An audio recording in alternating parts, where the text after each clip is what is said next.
Merci de prendre le rendez-vous de l'actualité sur Eden TV. Mesdames et messieurs, bienvenue au sommaire. La réunion d'échange entre le ministre Benjamin Rompati et les membres du comité de direction élargi, c'était dans la matinée de ce mercredi à l'Infosec de Cotonou. La mondiale du donneur de sang sera pour le 14 juin prochain. Vous suivrez dans cette édition un reportage sur l'utilité du don de sang. Et puis hors du Bénin, quelle que soit la décision que prendra le Royaume-Uni au sujet du Brexit, Pierre Moscovici assure que la fluidité et la sécurité sanitaire des flux transmanche seront assurées.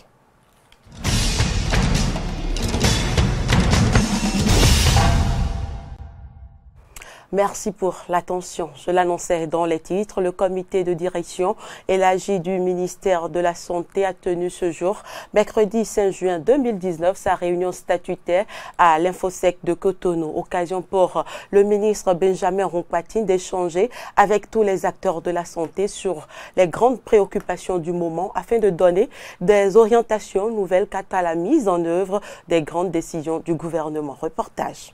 Pour la mise en œuvre des grandes décisions du gouvernement dans le domaine de la santé, le ministre de la Santé, le professeur Benjamin Rompati, a convoqué la réunion statutaire du comité de direction élargi du ministère. Des assises qui se tiennent à Cotonou selon un agenda bien chargé, comme le confirme ici Dr Lamini Salami, conseiller technique en charge des soins de santé primaires.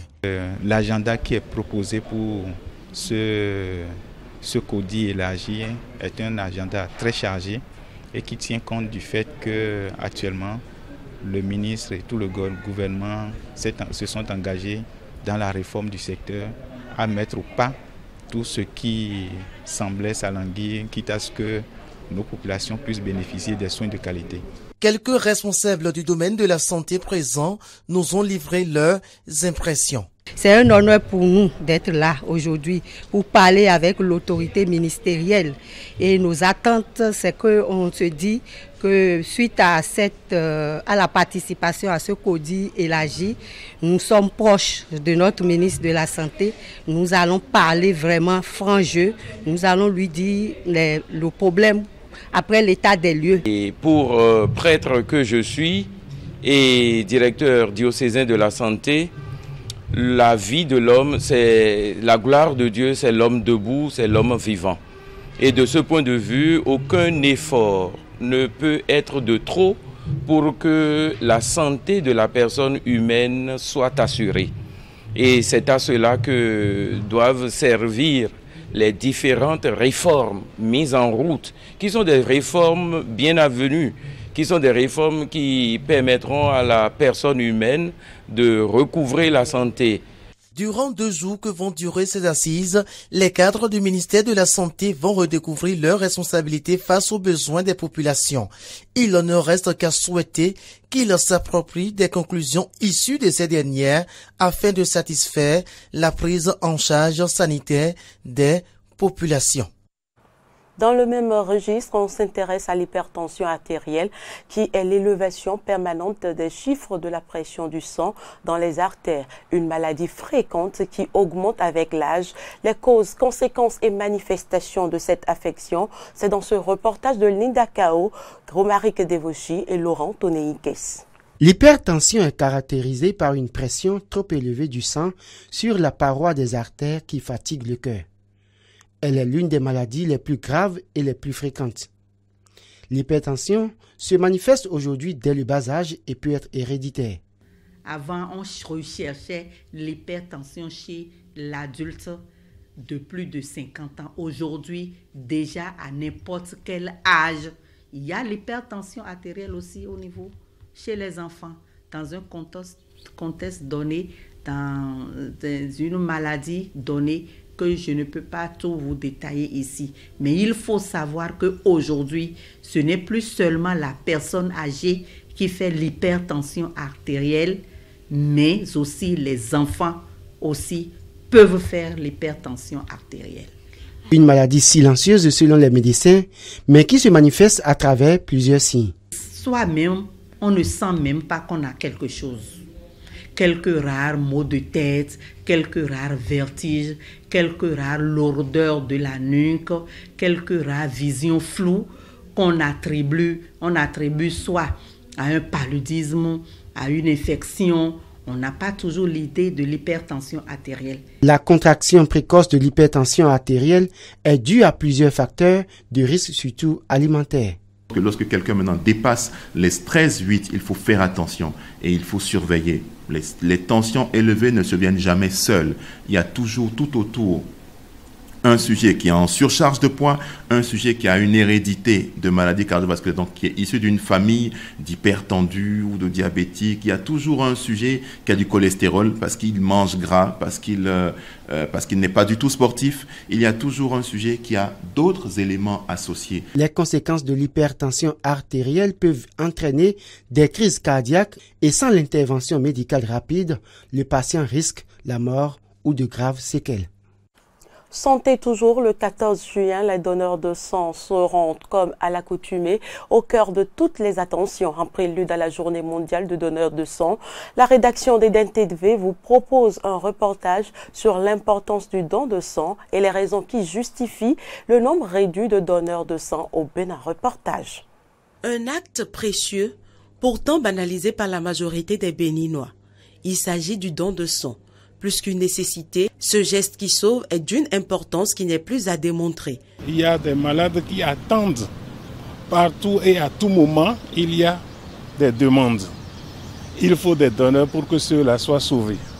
Toutefois, force est de constater que peu de Béninois s'acquittent régulièrement de ce devoir citoyen qui consiste à sauver la vie humaine. Au-delà du manque de sensibilisation, d'engagement et de fidélisation des donneurs, la peur et la superstition selon lesquelles le sang donné s'acquiert par des malfaiteurs ou plus précisément par des cybercriminels pour des sacrifices occultes au Bénin constituent les principaux facteurs qui expliquent la réticence des uns et des autres à aller donner de leur sang. Actuellement, des dispositions sont prises pour que, même si cela se passait, cela ne puisse plus se passer. N'importe qui ne prescrit plus le sang, n'importe quelle clinique ne fait plus la transfusion si vous n'êtes pas agréé par l'Agence nationale pour la transfusion sanguine, qui est notre partenaire privilégié. La sensibilisation des citoyens sur la nécessité du don de sang régulier s'impose donc en vue d'un changement de comportement. Sensibilisation qui ne saurait se faire qu'à l'occasion de la journée mondiale du donneur bénévole du sang, mais de façon continue. Aucun problème sur l'organisme. Je suis déjà à plus de 10 dons de sang. Je suis à mon 10e don de sang. Je suis un donneur de sang régulier bénévole. J'ai ma carte de donneur. On les invite à donner du sang pour aider nos malades, surtout dans les hôpitaux. Soulager au moins les pauvres citoyens, les malades qui sont dans les hôpitaux, les femmes qui ont accouché, qui ont besoin du sang, les enfants également qui sont en évier. Nous sommes là quand même pour pouvoir les accompagner dans ce sens-là. Les populations sont donc invitées à accomplir le geste qui sauve, car plus que jamais, non seulement la sécurité des donneurs est garantie, mais également celle des patients qui en ont besoin. En témoignent d'ailleurs les nombreuses analyses qui sont faites avant de mettre le sang à leur disposition.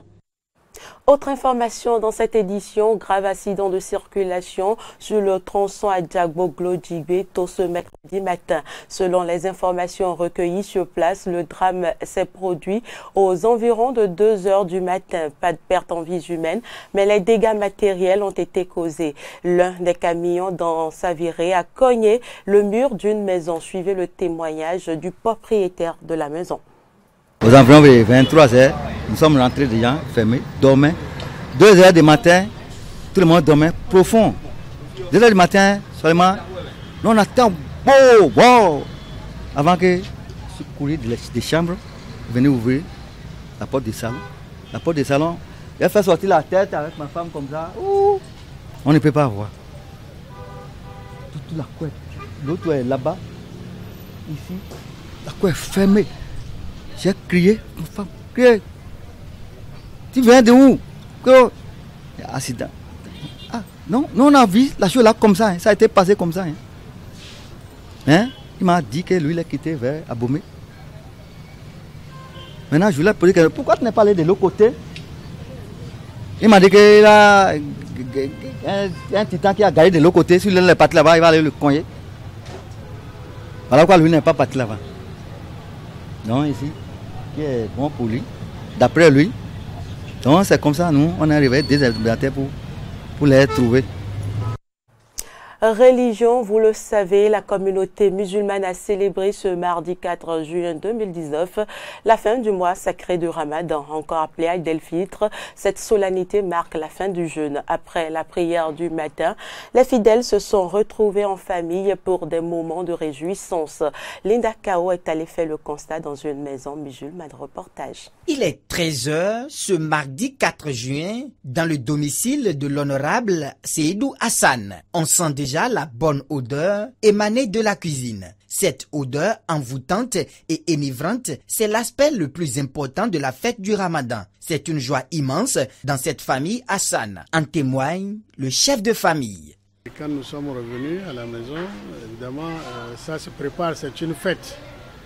Donc les enfants, c'est l'occasion d'ailleurs souvent, les enfants vous exigent même des tenues, vos femmes, tout le monde.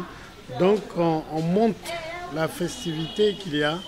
C'est l'occasion aussi de se rendre des visites.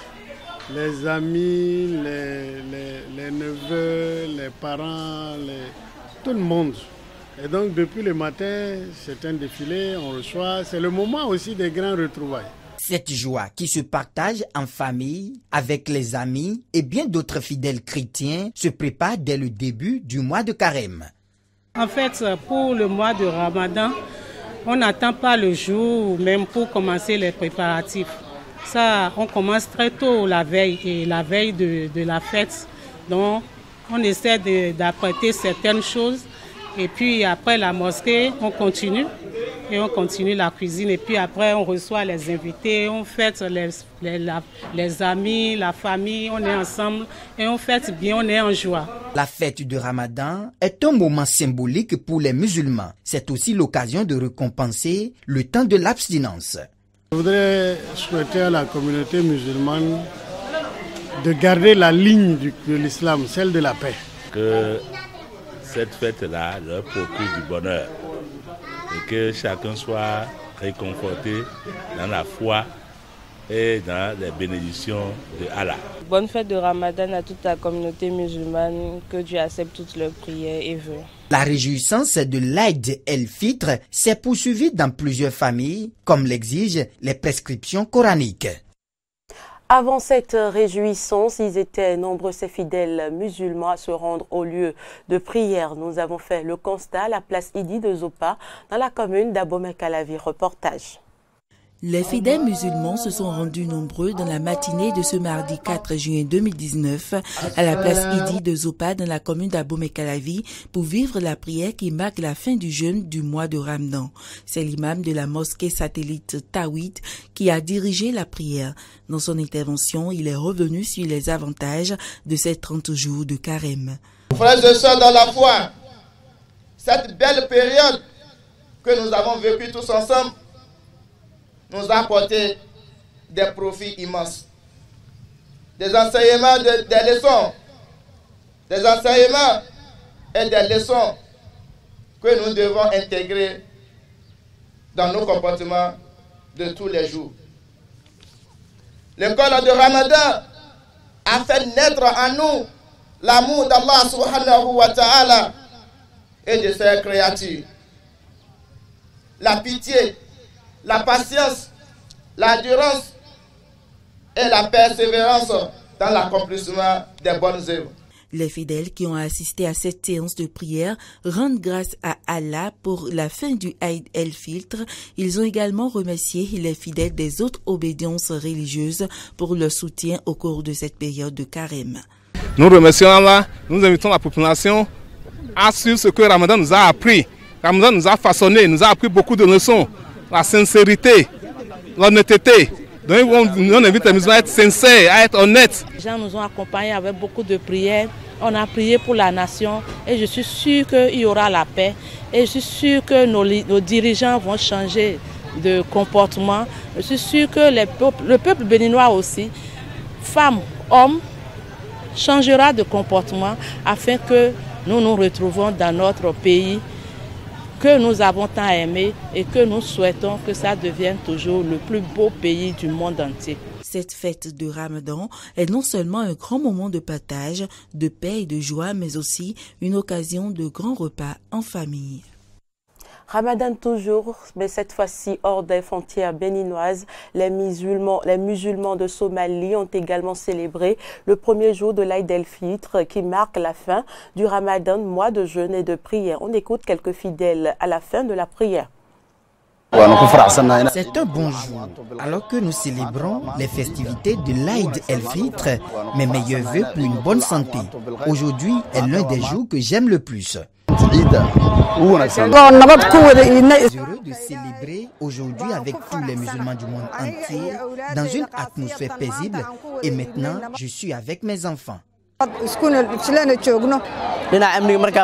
Si l'on regarde la sécurité, lors du dernier Eid al-Fitr, la plupart des rues de Mogadiscio ont été fermées pour des raisons de sécurité, mais il semble maintenant que cela s'améliore et que certaines rues sont réouvertes, mais d'autres sont encore fermées. Pas question d'organiser des élections dans 9 mois. C'est la réponse des leaders de la contestation qui dénoncent un coup de force et un coup d'État et un crime contre l'humanité au Soudan. Suivez plutôt. Ce qui est arrivé est un crime humanitaire complet qui est rejeté par la conscience libre et refusé par la conscience appropriée. Le crime a emporté l'âme de dizaines d'innocents pour lesquels nous n'avons pas de statistiques précises, où plus de 30 martyrs ont été tués hier, des dizaines de disparus et des centaines de blessés.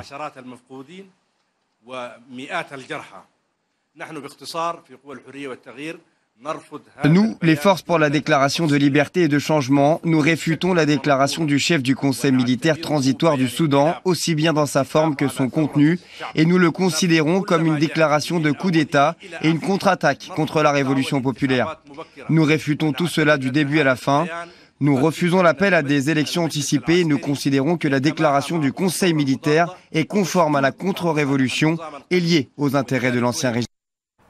La France est prête, l'Union européenne est prête. Pierre Moscovici assure que la fluidité et la sécurité sanitaire des flux transmanche seront assurées, quelle que soit la décision que prendra le Royaume-Uni au sujet du Brexit. Le commissaire européen aux affaires économiques s'exprime depuis le port de Calais aux côtés de Xavier Bertrand, président des Hauts-de-France, après s'être rendu sur le site d'Eurotunnel. Suivez plutôt.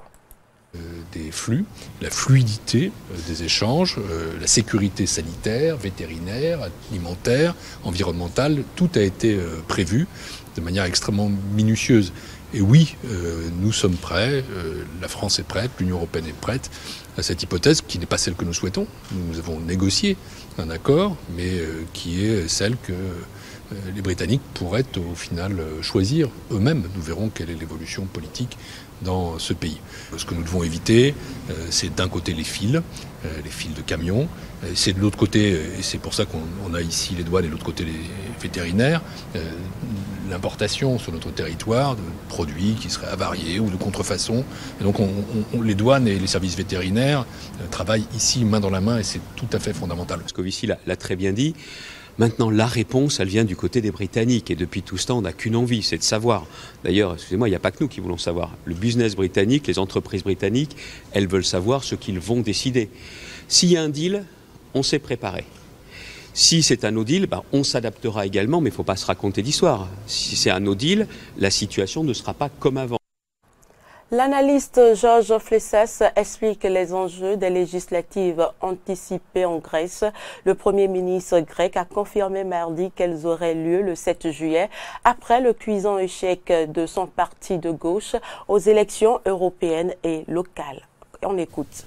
The result of the recent elections was very disappointing for Syriza. Les résultats des récentes élections ont été très décevants pour Syriza. Le gouvernement a perdu environ 500 000 électeurs par rapport à septembre 2015. Comparing to September 2005. that Syriza failed to fulfill the expectations of the voters. Towards the upcoming elections, Nea Demokratia has a clear advantage. That means that has a distance from the second party approximately. Le parti Nouvelle Démocratie a un avantage certain sur les prochaines élections. Cela signifie qu'il a une distance d'environ 10% par rapport au second parti. The challenges of the new government will be les défis du nouveau gouvernement seront les suivants. Le premier consiste à restaurer l'économie par le biais d'investissements directs étrangers, la création de nouveaux emplois, et le troisième est la réduction de la fiscalité. Fin de ce journal, merci de l'avoir suivi, à bientôt.